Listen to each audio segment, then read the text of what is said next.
China mourns Kissinger, a most valued old friend. China's leader Xi Jinping speaks with the former U.S. Secretary of State Henry Kissinger during a meeting in Beijing on July 20, 2023.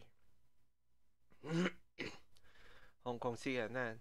The death of Henry Kissinger on Wednesday saw the loss of the diplomat. Beijing has long considered a trusted friend with China's foreign ministry on Thursday, hailing the former American Secretary of State as the pioneer and the architect of China-US relations for his central role in the establishment of bilateral ties. Paying tribute to the late statesman during a regular press briefing, Ministry of spokesman Wang Wenbin said the Chinese people will remember Dr. Kissinger's sincere devotion and important contributions to China-US relations. Chinese leader Xi Jinping has sent his condolences to President Joe Biden, Wang added. Kissinger's death was also mourned on Chinese social media Thursday, where his passing became the top trending topic on heavily moderated microblogging site Weibo with more than 400 million views. Farewell, old friend of the Chinese people, said the top comment with thousands of likes. The person who started the period of history has finally become history, another comment said. Considered a highly influential but controversial figure in the United States and around the world, Kissinger is highly regarded in China for his role laying laying the groundwork for the formation of diplomatic relations between Beijing and Washington, the crucial and highly consequential step in the country's re-engagement with the world. The July 1971, Kissinger became the first high-ranking U.S. official to visit Communist China. His secret meeting with the Chinese leaders paved the way for then-President Richard Nixon's breakthrough trip the following year. That visit, in turn, opened the door for the normalization of ties between the world's richest country and its most populous in 1979. There is no more important diplomat in the 20th century than Henry Kissinger. Certainly, with regard to U.S.-China relations, he has left the indelible mark, said Scott Kennedy, senior advisor in Chinese business and economics at the Center for Strategic and International Studies think tank in Washington. Long after Kissinger left office, Beijing had regarded the well-connected diplomat as the potential helping hand in navigating the increasingly hawkish views towards China in Washington. Amid the fraught relations in recent years, Chinese state-controlled media has celebrated the former diplomat in the apparent signal that their displeasure with the tougher stance taken by U.S. administrations. In a statement Thursday, Chinese ambassador to the United States, Xie Peng, said he was deeply shocked and saddened to learn of Kissinger's passing. History will remember what the centenarian had contributed to China-US relations, and he will always remain alive in the heart of the Chinese people as the most valued old friend, said on social media X. Chinese state media highlighted Kissinger's friendship with China, noting that he visited the country more than 100 times over half a century. State broadcaster CCTV called him a living fossil who witnesses the development of U.S.-China relations. Many state-run outlets cited the growing quote from Kissinger's interview with the official news agency Xinhua in 2011, China is the country with which I have the longest and the most in-depth contact. China has become a most very important part of my life. Chinese friends are of extraordinary significance to me, the American diplomat was quoted as saying. And even amid growing tensions, as recent U.S. administrations have grown increasingly alarmed by China's aggressive foreign policy and authoritarianism at home, Kissinger remained a strong advocate of positive engagement to avoid conflict. Final visit.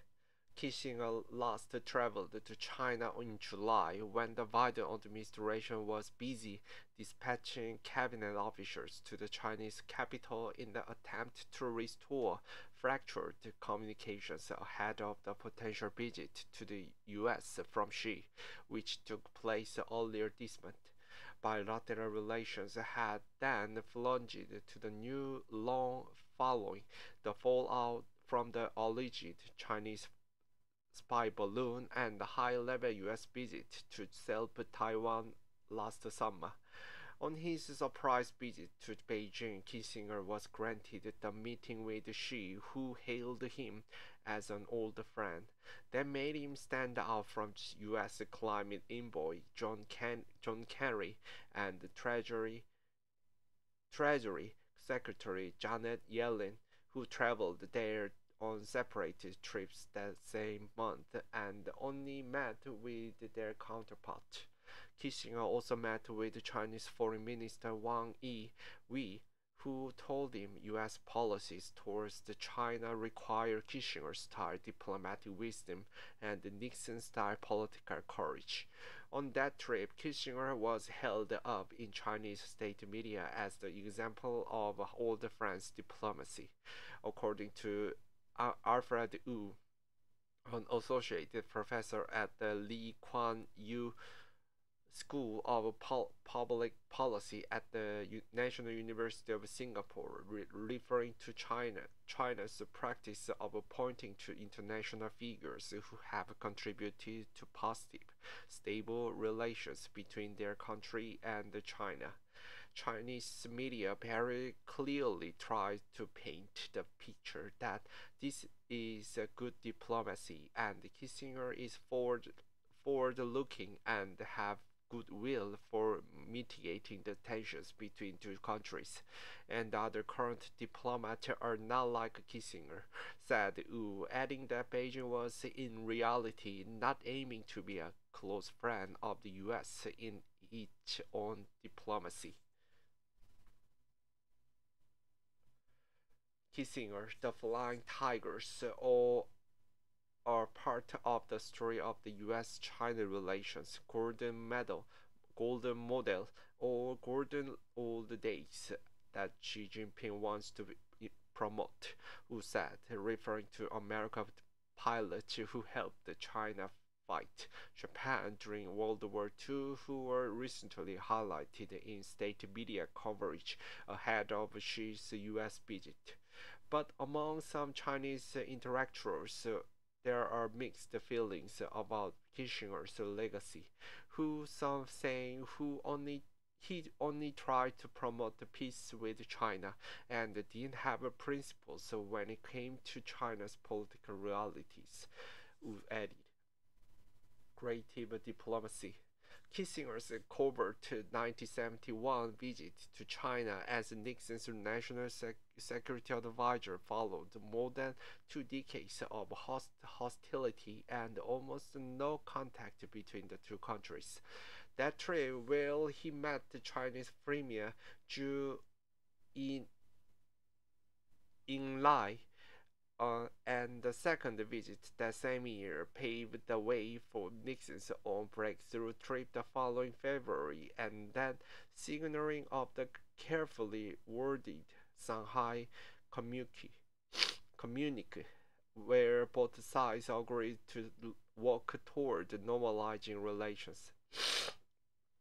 The tectonic shift in U.S.-China relations that was formalized some 8 years later opened the door for extensive economic engagement starting from the early 1980s. It also shifted the balance of power in the Cold War between the US and the Soviet Union, experts say, by deepening the split between Moscow and Beijing. But getting there was a significant challenge.